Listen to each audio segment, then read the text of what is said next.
Hi, everybody. I'm excited to have my guest here today, Smiling Sam Alvey. This is a huge honor for me.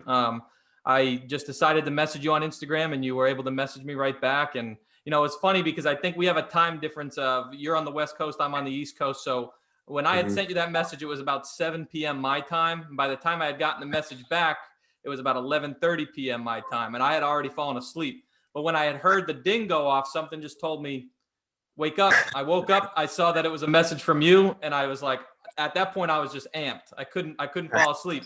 Me and you messaged back and forth for about an hour. We set this up, and then I couldn't sleep till like 2 or 3 o'clock in the morning. So thank you. It's a huge honor, man. Seriously, it is. Oh, it's really my pleasure. Thank you for wanting me on. So for anybody that maybe doesn't know, do you want to kind of do an introduction of yourself, or do you want me to take care of the honors for you? Shoot, I'm Smiling Sam. I've been in the UFC for getting close to 7 years now. I've got 20 fights in the UFC. My next fight is April 10th. I'm a father of 5. My wife is hot. And I love what I get to do. I love that there are people out there that want to talk to me because of what I do for a living. That's great. So yeah, your record, correct me if I'm wrong, is 33 wins, 14 losses. And then your last fight against Daun Jung was a draw, correct? Yeah. So what I'm 33, 13, 2 and 1. 13, 2 and 1. I apologize for that. The internet must have fooled me. Internet must have fooled me on that one. You got me wrong too. So I wanted to start out in maybe a little bit in an unconventional way. I'm sure a lot of people want to bring you on and instantly talk about your MMA career, but something that really fascinated me was obviously you said you're a father of how many children? I have 5 children. And something I saw online is that you're also involved with foster kids, correct? Yeah, so my oldest is 7, so I go 7, 6, 4. Then I have 2 1-year-olds. One of the 1-year-olds is biological. The other 1-year-old was a foster child who we have successfully adopted about almost exactly a month ago. And so she is legally in Alvey, although she's been in Alvey since the moment she came through our door. That's great. Yeah, she's just a wonderful little girl, and my wife and I and whole family have just been thrilled to welcome her, with open arms and to be a full legal Alvey. That's great, man. And big ups to you on that one. What pushed you guys in that direction? Obviously, having so many kids on your own to want to go down that journey of foster care, and then obviously adoption of your newest daughter. Kind of a long story, so I'll make it as quick as I can. We were trying to adopt a foreign child, a little girl from Africa, and so we got all invested in that. We ended up putting $18,000 to $20,000 doing that. Oh wow! Towards the end of the process, I think it's the Ghanaian government, the government of Ghana, whatever they'd be called, they changed all their policies, and they are no longer allowing children to be adopted out of Ghana. And they're also not giving any refunds. So we were out like, well, damn. At the same time, a little girl from 2 doors down, who is at the time my oldest was 5. This little girl 2 doors down was 9 or 10. She came over and played often enough with our kids. She was living with her aunt. She's in the foster system. And her aunt had a very minor medical condition happen, and the little girl was getting taken from the aunt, opposed from the aunt's wishes. The aunt was still healthy enough to do it. She still wanted the little girl. Anyways, a little girl came over to say her goodbyes, just started sobbing. Say, "Oh, please, can you adopt me?" It just broke my heart. Since my wife and I had already put our foot into the adoption fostering process, we kind of like, all right, that's our next step. So we went through the fostering system. It took some work. I mean, it was like dozens of hours of schoolwork and this and that. And we got her done. We got everything in order so we could become foster parents, hoping to bring this little girl home, closer to her aunt. It's not quite the way the foster system works. It sounded like a little girl from 2 doors up was in a good, stable environment. She was thriving, doing well, and nobody wanted to move her again. So I said, well, okay, as long as she's doing well. And so our name was still in the foster pool. So we're still looking to adopt. So if you ever have anyone, that's looking to go that route, please let us know and keep us in mind. And lo and behold, we got a little 3-day-old baby delivered. Wow. The store came down and gave her to us that day. And I mean, it was the same feeling as when my wife gave birth to our other 4. I mean, it was just an immediate, all right, she's mine, and I will kill anyone that tries to take her. And you certainly could, right? And so it took about 22 months till she was legally in Alvey, and there's a lot of worry for us along the way. But she is our. I show her to you now. I wasn't allowed to show her to anyone until she was legally mine, but now she's legally in Alvey, and I can show her if she wanders back. Absolutely. I'll show you mine. Ready? Oh, that's a good looking one. He's always at my feet. He won't leave me alone when I try and do these. His name is Teddy. So what is the hashtag Make Me Smile challenge? Do you have is that part of your charity or foundation, or tell me about that, because I was on your website, which is smilemma.com. And I saw an area where you could make a donation, which me and my fiance are definitely going to make a donation this evening. And I saw the video you and your wife had put out about that. So tell me a little bit about the Make Me Smile challenge. Yes, it's not my foundation that we're raising money for. It's the Badeau Jack Foundation, and it's very similarly what I'm trying to do is really trying to raise more awareness for the foster system, where his foundation is raising money for children in need. And we're just kind of working together a little bit on that. I believe I am now like an ambassador of MMA in his organization. So I'm pretty sure I have a title in it now, even though we're just trying to help out as best we can. And it was a challenge. The challenge is over now. But we were just trying to get people around the world to look more into the foster system as making me smile while doing it. Gotcha. So we're speaking a lot on your family. One thing very interesting is that your wife, she corners you in almost every single fight. Is that correct? Yeah, I've got over 70 fights, and she's been to all of them but one. And the only one she missed was the first fight back. It was Ryan Spann, correct? Yep, Ryan Spann was the only fight she wasn't able to go to because our foster baby wasn't allowed to leave the state. And my kids always go with me when fighting. She wasn't allowed to leave because she wasn't legally mine. We couldn't make the decision. So my wife stayed home to watch her. What is that like, having your wife in the corner for a majority of your fights, obviously excluding that one versus Ryan Spann? I mean, I feel like a lot of fighters may not have that experience. That's something obviously that you enjoy, or else it wouldn't continue to happen. Can you speak about maybe what she is able to do for you in the corner? I saw on your Instagram that she trains as well. She's a brown belt as well in Brazilian Jiu-Jitsu.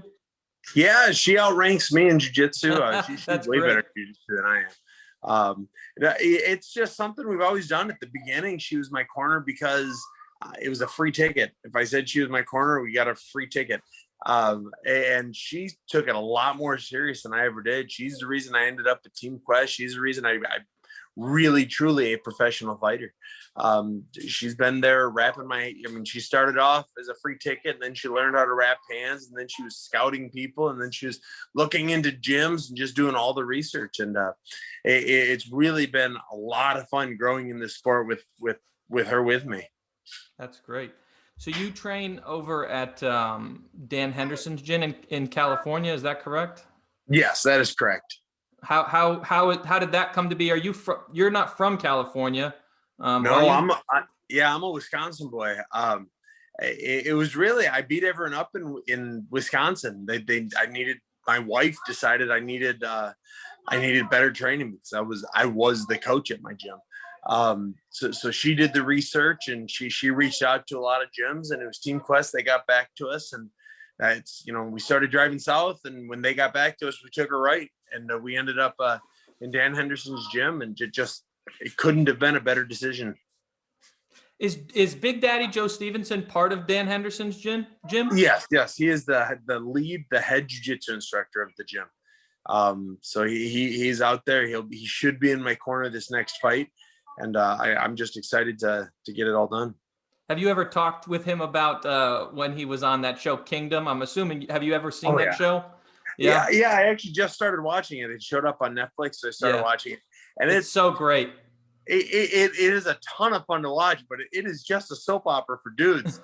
I'm having a blast watching it, but yeah, at the end it's like, well, okay, we'll see if Jorge has a twin sister coming up into season 3. So you started your career in mixed martial arts. You were in a couple different promotions, right? You were in Bellator for a little while. And then I was in Bellator and King of the Cage, MFC after the Ultimate Fighter, Combat USA. I fought for most of the big organizations in the world. What was it like shooting on the Ultimate Fighter? Because I feel like, obviously, I'm a fan of the Ultimate Fighter. That really took the UFC to the next level back in the day, with the Forrest Griffin and that whole situation. But what was it like kind of being an MMA fighter and on a reality show at the same time? And I think, personally, you're probably on one of the most iconic seasons with obviously the Julian Lane. Let me bang, bro. So what was it like with the cameras all around, and how were you able to manage the difference of cage fighting and reality TV at the same time? Everyone's disappointed with my answer, but it was really boring. You're in a house, you don't get any contact with the outside world. You only get to talk to 15 other fighters and then your coaches. And so for 6 weeks, you're stuck with fighters. And fighters, they're not all like me, where you're, bated breath, waiting on every word I say. Well, most fighters, they just talk about fighting. And so for 6 weeks, we got to talk about fighting, and it was an experience worth doing. I'd encourage all my, young pros to get on it, go for it, make your mark in the world. But the actual 6 weeks was kind of boring. What was it like? Because there is the clip where Julian Lane's banging his head against the wall, and you're kind of right there. You're holding him. What's going through your head in that moment? Obviously, you're a laid back, chill guy, and you see this guy just going ballistic and putting his head through sheetrock and crying, saying, "Let me bang, bro." Like, what's going through Sam Alvey's head at that moment in time? It's kind of a lame answer, but I was just trying to make sure the cameras saw me. I couldn't care less if he hit a stud or if he went through the wall. I just wanted to be on camera and I knew this was going to be a hell of an episode. Right. So I was hanging out by him, looking as stern and serious and as manly as I could, just hoping the cameras got me at the right angle. So from The Ultimate Fighter, what year did that season come out? Do you know off the top of your head? It was a while ago. 2012 or 13, 11, so somewhere in there. And then you make your UFC debut in 2014, correct? Yeah, that sounds right. So from the Ultimate Fighter, what was in that limbo period? Were you with another promotion until the UFC? Yeah, that's when I fought up in Canada for about a year and a half. I was the MFC world champion. And the MFC, what a wonderful organization that was. They took me from a reality star to MMA, MMA worthy fighter. I had some wonderful fights up there. Mark Pavlich was the promoter, and he just put on good cards. He knew what a good fighter was, and he put on good fights. So you make your way into the UFC after that, and then you're kind of part of another viral moment. Is the kick him in the dick.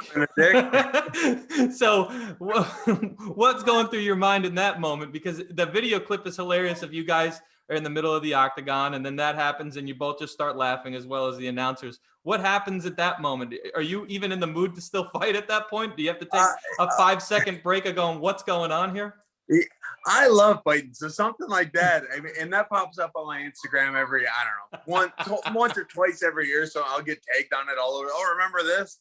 So yeah, that was me. It was so much fun that little moment to be part of MMA. I mean, I could go on and win the title, and that will be forgotten before the kick him in the dick moment will be. Absolutely. And I'm so happy I was part of that. I'm so happy that I remember so the audience was kind of silent. We were early in the card. We were feeling each other out. It was 30 seconds into it. And then just one voice, kick him into dick. And I just remember, I mean, all of a sudden the audience just goes, wah! I mean, every person in that arena heard it, as well as Dylan and I. I think the only two people that didn't hear it were the announcers because they had their headphones on. But they knew something happened because the audience thought it was hilarious.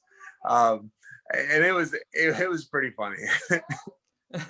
So I got into MMA and UFC because of my father. My father was a fan since the first UFC event.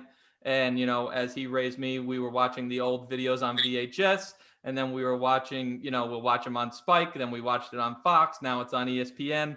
My dad wanted me to ask you a question. He wanted me to ask how it felt beating up the vegan Rashad Evans. Was he vegan? Oh, yes. Goodness. Rashad had always been one of my favorite fights. I always just loved the way he grooved in the ring. He was so flowy and going. I loved it so much. The week of the fight, though, and most fighters aren't like me. I will go and I will have dinner with my opponent. I'll hang out. You know, we got 15 minutes where I don't have to like you, but before and after, we'd be great friends. He was game face all week. Like, he didn't want to be around me. He didn't like doing anything where I was in the same room with him. He was on point. It was time for action. And I always remember it's like my feelings was like, oh, I really like Rashad. I don't want him to dislike me. And we've met I don't know, a dozen times since then. And he likes me and I like him, and we're great like that. But I remember that was the first time I'd ever really been around him. And I was so disappointed that he was one of the game facers. It's like, oh, I just wanted to say hi. So when it comes to nicest guys in the UFC, who's nicer, you or Stephen Wonderboy Thompson? It's a trick question. If I say me, it's automatically him. But if I say him, he's got to say me. Right. Well, isn't that the quarrel for the belt, right? The nicest. Yeah, the NMF. You know, I'll throw a curve into it. I think Sage Northcutt is the nicest guy that's ever been in the UFC. So I saw on your Instagram a video you had posted a while back, and you were asking your fans of how would that debate be settled. I don't know if there was ever a resolution for that, but what I thought would be something funny is if you guys were to have go on Instagram Live or Twitter Live or Facebook Live, and all three of you guys were in there, and then you just hurl compliments at each other, and whoever has the best compliments takes the belt. Because obviously, I don't think that's a belt that can be defended with a fight, because then whoever won actually lost. Oh, that's really funny. Yeah, that would be a great idea. I thought about, after I get that microphone, after my next big win, going out and just saying, I challenge, Stephen Thompson to we'll have an auction off. We'll raise money. We'll each have our GoFundMe set up, and whoever raises the most money. But then and for a charity of our choosing, whoever it is. But then I thought, man, he is such a bigger star than me. it would be so much easier for him to reach out to his bajillion Instagram fans and say, hey, hook a brother up with it, than it would be for me. So maybe your idea would be the way to do it. Have a little Instagram Live chat off. Yeah, I think that would be funny. Have all three of you going at once, and everybody just takes a turn, and then you can have the fans live vote on who won. Oh, I like it. Do you have a relationship with Wonderboy? No, he wouldn't know, but so I worked with George Lockhart, the dietitian, many times. The first time I ever met George Lockhart, he wasn't working with me. He was working with Rory McDonald, as Rory was going to fight Wonderboy. We were up in Canada. So that's the closest tie I have to Wonderboy. I met George Lockhart, who was the dietitian of McDonald when McDonald was going to fight Wonderboy. And it is the damnedest thing that I remember all of that, because it was such a minor connection, but I remember it. And, I would love to meet him. I would love to train with him. I do get that he and I look alike often enough. I almost see it sometimes at the right angle when I'm on weight, maybe. But I get that kind of, people walk up to me, well, Wonderboy? I said, no, it's not really close. I can see it probably from facial angles. For sure. I actually hear what you're saying on that. But you touched on something I want to bring up. You said, when you're on weight, you originally had fought at middleweight and now you're up at light heavyweight. What made you make that decision to go from one weight class to the other? They didn't have a fight for me. I'm a guy, I gotta stay busy. I hate fighting twice a year. I want to fight 6 times a year. And they didn't have a fight for me at 85. So I said, hey, I'll do 205. And they said, okay, we got one. So I took it and I won. I said, well, I guess I'm 205 now. So yeah, the last 3 years I've been 205. My next fight, though, I'm going back down to middleweight. I can't get a judge to give me a break in a fight, so I gotta try something different. I didn't want to bring that up because it's aggravating for me. I've watched a lot of them, and then you look at the box score or whatever it's called in MMA after, and it's just split decision, and it's like what's gonna go your way. Me personally, in the Jung fight, I know whatever it's worth to you, I thought for sure that you won that fight. I've watched that fight 1,000 times. There is no way I did not win that fight. Two of those judges did me dirty. I just rewatched it last night in preparation for this, just because obviously it's the most recent. And the only thing I can say, first of all, the eye poke in round 1, how much did that affect you? Pokes. Right. 2 eye pokes in round 1. How much did that affect you for the rest of the fight? It looked like it really got you. It more got me in that round. And if you look, one of the incompetent judges gave him round 1, even though it was not close. The only time he really hit me round 1 was after the eye poke. I was flinching away and he did what he was supposed to do and keep punching me until the ref stops it. The ref never stopped it, so he got 2 or 3 punches off. If the eye poke not happened, he wouldn't have hit me those 2 or 3 times. Incompetent judge might have gotten it right and given me the round also. Yeah, visually, I thought it was a no-brainer that you won the fight. The only thing visually for me that I could have saw it go for the other way, but not even in a way that would make it so that you would lose, was that he kind of kept the pressure a lot in that fight, where you were circling around the outside and he was kind of more in the center of the ring coming towards you. But still, when you break down the striking, I think your strikes were way more effective. I don't understand. I outstruck him. It was like 20-1 every round. It wasn't like one round I threw a lot. It was even the third round, where I wouldn't argue he won round 3. I still outstruck him by a lot to a little. And it's just, the judges have been getting worse, not better, which is, I don't know how they found a way to do it, but they have. Yeah. Another thing my father wanted me to bring up is he said that he saw an interview where you were very passionate about the new 10-8 judging rounds. What a garbage decision that is. So yeah, I mean, obviously I think that's probably all that needs to be said on that, right? Just a garbage decision all the way around. So the 10-9 must system, Pride didn't quite use it. Pride had the whoever won the fight, where UFC is, it's the 10-9 system. To add a 10-8 in a fight that only has 3 rounds is ridiculous. Boxing, it makes a little more sense, because in boxing you have 12 rounds. If there's one round where it's 10-8 or 10-7, you can make it up. In the UFC, when you have 3 rounds, maybe 5 rounds, one 10-8 round throws the whole fight off. And then you get to the point where you can't decide what is a 10-8 round. Like last night, there were some fights on, and it was the girl fight. I think it was the co-main event. One of the judges scored a 10-8. And I was just, oh my God, there was no 10-8. She won the round, but there's no 10-8. A 10-8 round should only be in the rarest of occasion, like Frankie Edgar versus Gray Maynard, round 1. That was a 10-8 round. Dan Henderson versus Shogun, I think it was the first fight, maybe the second fight, that was a 10-8 round. But anything shy of, the fight could have been stopped at any second is not a 10-8 round. Yeah, I agree. I agree with you there. It's interesting, and the fact that I think the only thing we can take away from this, which is obviously something you're going to be a fan of, is we just have to keep it out of the judges' decisions, right? Obviously, that's your specialty is knockouts. I mean, you've got some brutal knockouts in the course of your career and in the UFC. So everybody's got to keep it out of the judges' decisions. And Dana White says that all the time, especially when a decision doesn't go somebody's way that we're all expecting watching from home. Yeah, I agree. Don't let go. It's kind of a cop out too, though. Hire decent judges. For sure. No, for sure. I mean, I make them pass a sight test before they can say they're a judge. You know, if you can't see, you shouldn't be allowed to be a judge. And I'm pretty sure that's not one of their policies. They got a bunch of blind guys judging these fights. Well, I know you're a busy guy. I have one more question I want to ask you. I'm going to let you get back to your kids and, your busy training schedule. How is training camp going, by the way? And then I'll ask my last question.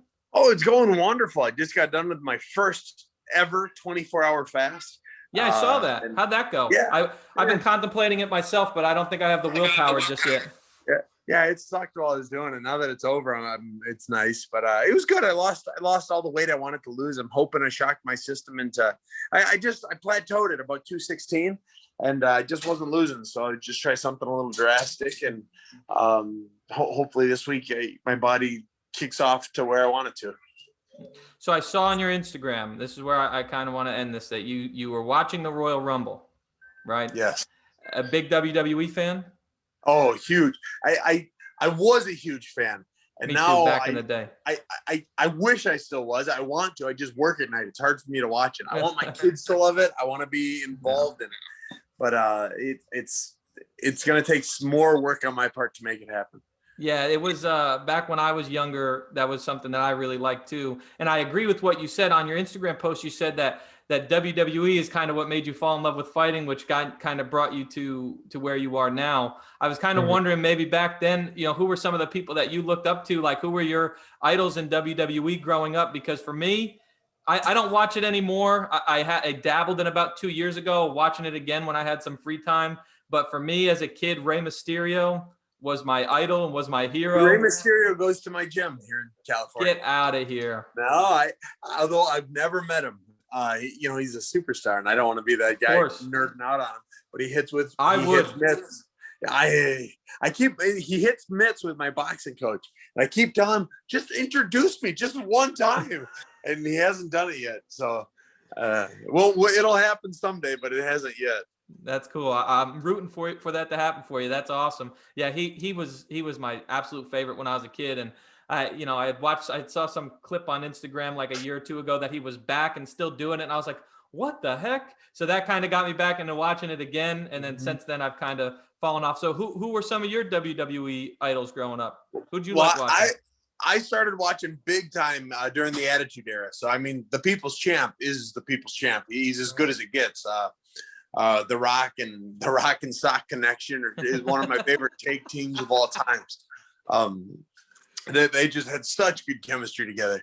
And so the Rock is definitely my favorite wrestler of all times. Yeah. I have gotten to meet Stone Cold, and he's pretty cool too. Really?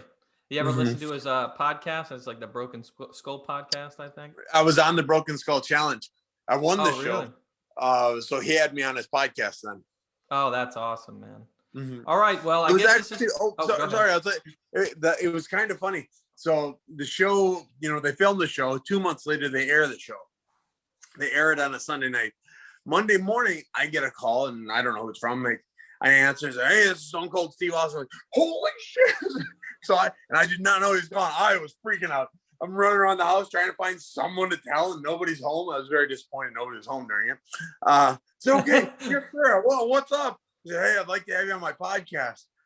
Can you do that?" I said, "Yeah, absolutely." He said, "All right, and we're live here with Sam Alvey." It's like, oh shit, right now. Oh, okay. So I was late to my practice, but I was kind of worth it, though, right? Yeah. All right, so I'm gonna end it here just because I said you had to go. I think I'm a little bit over your 15-minute time frame there. I apologize for that. So you have a fight coming up April 10th against Zach Cummings. I'm gonna post a bunch of links in the description for where to follow you on Instagram, where to follow you on Twitter. Is there anything you want to shout out? TikTok. And TikTok. I personally haven't hopped on the TikTok train just because I know back when Vine was a thing a couple years back, I was addicted to Vine in an unhealthy way. So I have not downloaded TikTok for that same reason, because at this point in my life, I cannot afford to lose 6 hours. Yeah, it would happen. I go to bed every night saying I'm only going to watch 5 tonight. It's only 5 tonight. And then it's like an hour later, it's like, oh, son of a bitch. Yep. It got me again.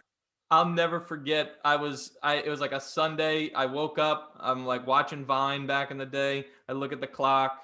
Then I'm watching Vine. I look at the clock again. I'm watching Vine. I look at the clock again. All of a sudden, it's 4 p.m. and I've been in bed since 8 watching Vine all day. And I'm like, what is going on with my life? So that is why I'm afraid to download TikTok. Do you have anything that you want to plug? Anything you want to promote going forward? Is there anything that you want to say right now before we leave? Uh, no, not particularly. Hit me up on my social media. I love talking to you guys. I respond to almost everyone that messages me. Yeah, it was a big surprise for me. I appreciate that, man. It was crazy. No, I love talking to people.